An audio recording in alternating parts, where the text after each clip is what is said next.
በእውነት ሁላችሁ እየመጣችሁ ነበረ እያያዝ ነበር እየጠየቁኝ የነበርኩና በጣም ነው የማመሰግናችሁ።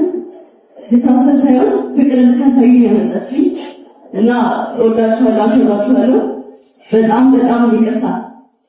እኔ እኮ ጋይስ እንደው በጣም አንዳንድ ሰው በጣም ገርሞኛልና ቶሎ ቪዲዮ ስላልሰራሁኝ በጣም የተናደደ እኔ ደግሞ ጋይስ ቶሎ ቪዲዮ ከመስራት ይልቅ እሷ ያለችበትን ሁኔታ የተከታተልኩኝ ምን ስል ነበር። ገባችሁ አይደለ? እኔ እንደ እህት በቃ አስፈላጊ አሁን ለምሳሌ ከዚህ በፊት ለጆን ዳንኤል ቪዲዮ ሰርቻለሁ። ትዝ ይለኛል። የፈጠርኩት ነገር የለም።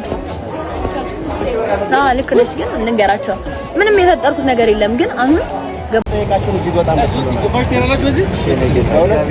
በእውነት ሁሌ አትቅሩ። በጣም እናመሰግናለን። ይኸው ቤታችንን እንለቅላችኋለን። አያያችሁ ነው ፍቅር ጋይስ እንዴት ፖሊሶች እንዴት እንደሚያዋሩ እንዴት ደስ የሚል ሀገር። ድሬዳዋ ፖሊስ ነው የከሰሳት። ወደ ድሬዳዋ ነው ሄደችው። ዛሬ ሄዳለች ወደ ድሬዳዋ። ሰኞ ፍርድ ቤት ትቀርባለች። ነገር ግን አሁንም በጃኒ ስም ሁላችንም ሶሻል ሚዲያ ተጠቃሚዎች ሰዎች አንደኛ ነገር ጃኒ በጣም ትንሽ ልጅ ናት። ሁለተኛ ነገር ቤተሰቧን እናቷን የምትረዳ ልጅ ናት። ሶስተኛ ነገር ደግሞ ይሄ ሁሉ ጣጣ ይመጣል ብላ አይደለም። ሁላችንም ይቅር ብለናት። እንዲሁም ደግሞ የድሬዳዋ ከንቲባ ሰሞኑን የጃኒ ጉዳይ መነጋገሪያ ሆኗል። በአደባባይ ተናገረች በተባለው የስድብ ወይም ማዋረድ ተግባር በተለይ አንድን ከተማ ሴቶች በጅምላ የገለጸችበት መንገድ መነሻ በማድረግ መታሰሯ እየተሰማ ነው።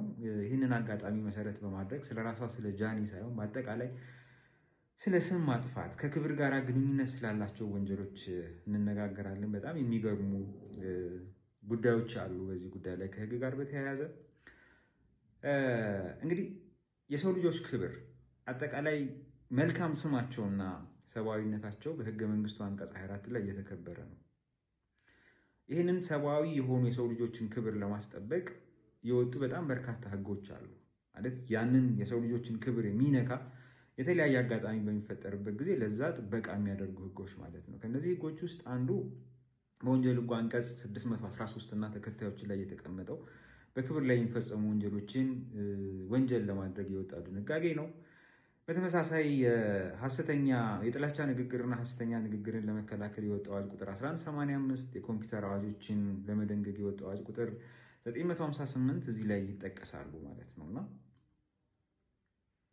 እኔ መጀመሪያ መልእክት ማስተላለፍ የምፈልገው በተለያዩ ማህበራዊ ድረገጾች ኮሜንት በመጻፍ ንግግር በማድረግ ቪዲዮ በመስራት ላይቭ በመግባት የተለያዩ ነገሮችን በማድረግ በመሳል ስዕል በመሳል ሊሆን ይችላል፣ በአሽሙር ሊሆን ይችላል፣ በእጅ እንቅስቃሴ ሊሆን ይችላል፣ በፊት እንቅስቃሴ ሊሆን ይችላል። በማናቸውም መንገድ የሌላን ሰው ክብር በሚነካ መልኩ እንደዚህ አይነት ነገሮችን ማድረግ በወንጀል ያስጠይቃል። አሁን ዛሬ በወንጀል ቲክቶከሯ ጃኒ የተጠረጠረችበት ድርጊት በስንት ዓመት እስራት የሚያስቀጣ ነው። እንዲቆያችን ጠበቃ ሰብለ አሰፋ ነኝ። እንግዲህ አስቀድሜ የሰራሁትን ቪዲዮ ተከትሎ በርካቶቻችሁ ምን ያህል እስራት ሊያስከትል ይችላል የሚለውን ጠይቃችሁኛል። ይሄ በቲክቶከሯ ተፈጸመ የተባለ ተግባር በኮምፒውተር ወንጀል አዋጅ ቁጥር 958 ስር የሚወድቅ ሲሆን በዚህ አዋጅ መሰረት ማንም ሰው የኮምፒውተር ስርዓትን ተጠቅሞ የአንድን ሰው የአንድን ማህበረሰብ ክብር የሚነካ የሚያንቋሽሽ የሚዘልፍ ንግግር ማድረግ የለበትም። ይህንን ካደረገ በሶስት መንገድ ሊቀጣ እንደሚችል በአማራጭ አመልክቷል። የመጀመሪያው እስከ 3 ዓመት በሚደርስ ቀላል እስራት ልትቀጣ ትችላለች፣ ወይም ደግሞ እስከ 30 ሺህ ብር በሚደርስ የገንዘብ ቅጣት፣ ወይም በሶስተኛ አማራጭ የተቀመጠው በገንዘብ ቅጣትና እስከ 3 ዓመት በሚደርስ ጽኑ ቀላል እስራት ልትቀጣ ትችላለች ማለት ነው። በመሆኑም እንዲህ ያሉ ተግባራት ለእስር የሚዳርጉና ከፍተኛ ጉዳት አጥፊው ላይ የሚያደርሱ መሆናቸውን ተገንዝበን ሁላችንም ልንጠነቀቅ